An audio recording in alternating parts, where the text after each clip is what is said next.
If she gets down the aisle without breaking something, I shall call it a miracle of the age." The Duke of Ambervale heard it from behind his left shoulder, in the church porch, spoken by a young man in a primrose waistcoat to two ladies who laughed exactly as long as good manners allowed and no longer, and he did not turn round, because he had already seen who was meant. She was standing just inside the door with the bride's train over both arms, a tall woman of 6 or 7 and 20 in grey silk that had been made over from something older, holding 11 feet of Brussels lace off a flagstone floor, while her sister was fussed at by 4 other people. She had a plain face made interesting by patience. She was doing the only piece of real work in the building. Everard Ancaster had come to this wedding out of duty. The bridegroom was his cousin's boy, the Marchmonts were nothing to him, and he had intended to sit through the service, enjoy the breakfast, and be on the road by 4. He watched the woman in grey shift her grip on the lace and step back and put her foot wrong on the worn flagstone by the font and stumble. She did not fall. She caught the pillar. But the prayer book went out of her hand and skidded along the stone, and the sound of it went up into the roof, and the primrose waistcoat said, at exactly the wrong volume, "There, 2 minutes." Somebody snorted. The bride's mother said, "Cecily," in the voice of a woman who has said a name that way for years, and Cecily Marchmont said, "I beg your pardon, Mama," and bent awkwardly, and picked up her prayer book, and gathered the lace again, and her face did not change at all. Everard found that he had put his hand on the back of the pew in front of him. He watched her through the whole of the service. He watched her steady an old woman on the chancel step with a hand under the elbow so unobtrusive that the old woman never knew she had been helped. He watched her produce a pin from her own cuff when the veil slipped, and set it, and step back. He watched her sing without a book, because she had given the book to a guest who had none, and he watched her walk. The Duke of Ambervale had hunted for 22 years, and had seen a great many men come off horses, and had spent one winter of his own on a couch with a broken thigh, cursing a surgeon. He knew what he was looking at. That was not clumsiness. That was a hip that had been broken badly and had healed as it liked, and a left hand that would not close entirely, and a body that had learned to manage a great deal without complaining about any of it, and every single person in that church had agreed to call it something else. At the churchyard gate he found the head groom holding the greys, an old man with a face like a walnut. "You are Marchmont's man?" "Barnes, your grace, 41 years. Then tell me about the elder daughter." The old man's jaw worked. "Miss Cecily," he said. "What of her, your grace?" "How?" Barnes looked at the horses for a while. "Water meadow," he said. 6 year gone come August. Miss Arabella took the black mare out, and she'd been told not, on account of the mare going through a gate the spring before and near killing a carter. Miss Arabella was 17, and it were a hot day. He rubbed his nose. Mare bolted at the plank bridge. Miss Cecily were on foot with a basket. She got in front of it, your grace. Stood in the gap between the rail and the water where there weren't but 4 foot, so as the mare couldn't go past, and she got a hand to the rein and pulled her sister's leg free of the leather as she come off. And then the mare went over her," said Barnes. "Hip, wrist, and something in the shoulder as never come right. 14 month in her bed. Doctor said she'd not walk, and she walks, and there's the whole of it. Who else knows?" "Every soul in the parish under the rank of gentleman," said Barnes. "And the family, o' course. The family." The old groom's eyes came up, and there was something old and hard in them. "It weren't never said out, your grace," he said. "Not once. If it were said out, it'd have to be said out as Miss Arabella took the mare when she were told not, and that were the year they were bringing her forward. So it come to be a fall. Miss Cecily fell, they say. She'd a fall, poor thing, she's never been right since, and ain't she awkward, and they've said it that many times they believe it, and Miss Cecily lets 'em." He turned and spat into the hedge, and then remembered himself. "Beg pardon, your grace." "Do not," said Everard. "It was the most useful thing anyone has done in this parish today.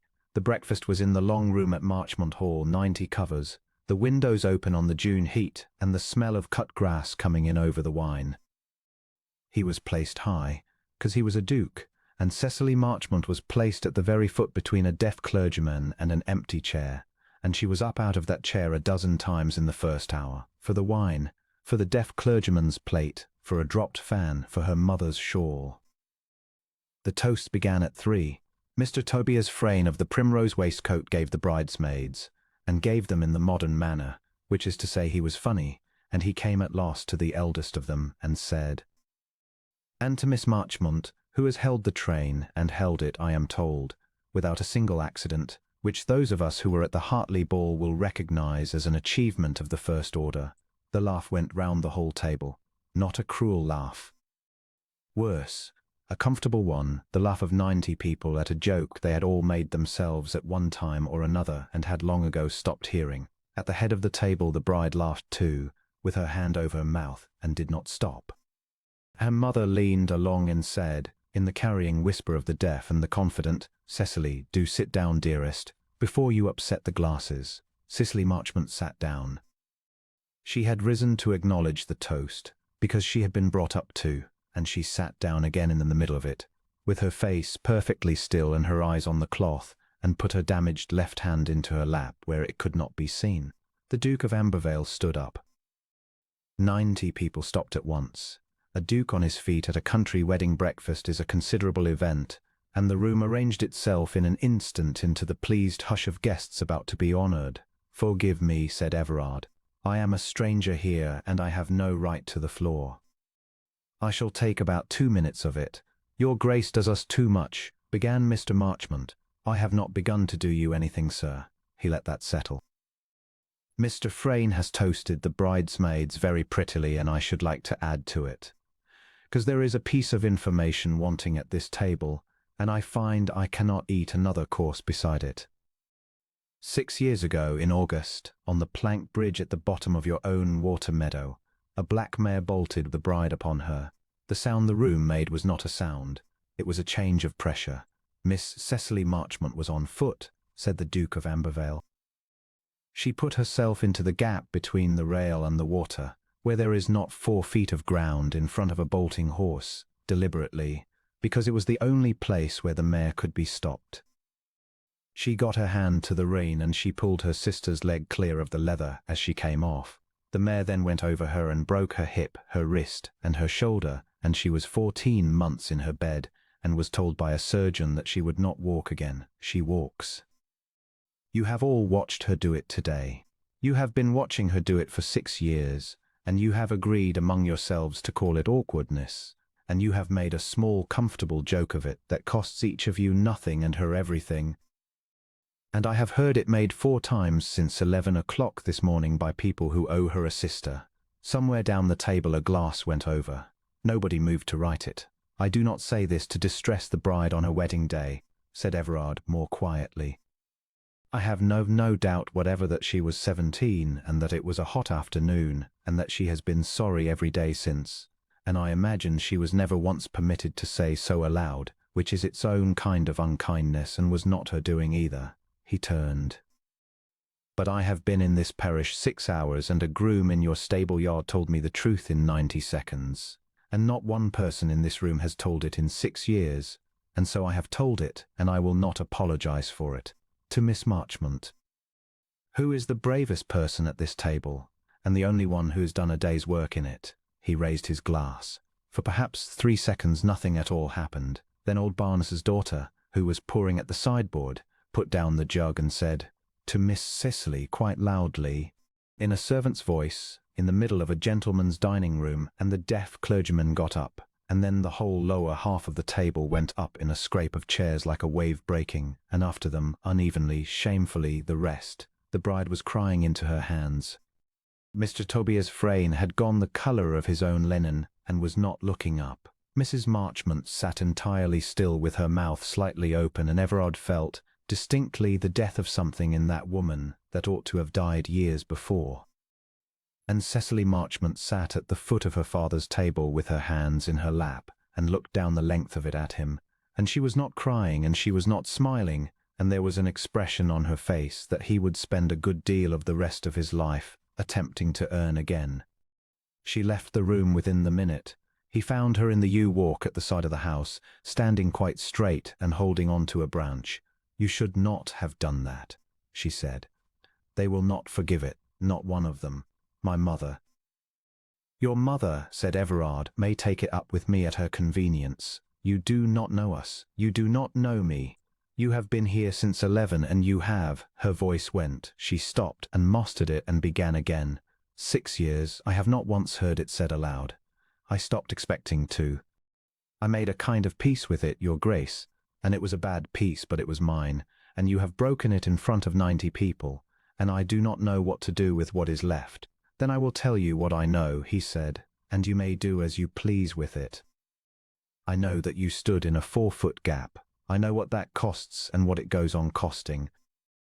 I know that you have carried a train all day for a girl who laughed at you and pinned her veil and given away your prayer book, and that when you were mocked you sat down so as not to make a scene at your sister's wedding. He looked at her steadily. I have been a duke for 19 years, and I have been flattered by experts, and I have never once wanted the good opinion of anybody in the way that I want yours. That is the whole of it. And it is a great deal to say to a woman one has known for 6 hours, and I am aware of it, and I am too old to pretend otherwise. Cicely Marchmont let go of the branch. I'm not able to dance, she said. You should know that before you say anything further. I can stand for perhaps a quarter of an hour. I cannot ride at all. There are 3 doors in this house I cannot use. Which 3? She blinked. The library. There is a step. Then I shall want the names of the other 2. Said the Duke of Ambervale, and a mason. He stayed 4 days, and then he came back a fortnight later, and then he came back every fortnight until October, and the county talked itself hoarse. He married her in the same church in the following April, on the same worn flagstone by the font, which had by then relaid level, quietly. At his charge, by a man from Ambervale who had been told to say nothing about it and had said nothing about it. And Cecily walked the whole length of the aisle without once putting out a hand. There was no gap between the rail and the water at Ambervale, and there were no steps in the library. And in the long gallery where the county came to be entertained, the floor had been taken up and laid true from end to end during the winter, and if she noticed she never said so, and neither did he for 11 years. She asked him once late why he had stood up in a room where he knew nobody, for a woman he had never spoken to. Everard Ancaster considered it. Because you have been holding 11 feet of lace off the floor for an hour, he said, and every soul in that church was looking at the bride, and I have never in my life been able to look at the wrong thing. And the Duchess of Ambervale, who had been called awkward for 6 years by people who ought to have known better, put her damaged left hand into her husband's, where it had been going every evening for 11 years, and let him close his fingers over it, and said nothing at all, because there was no longer the smallest thing that needed saying.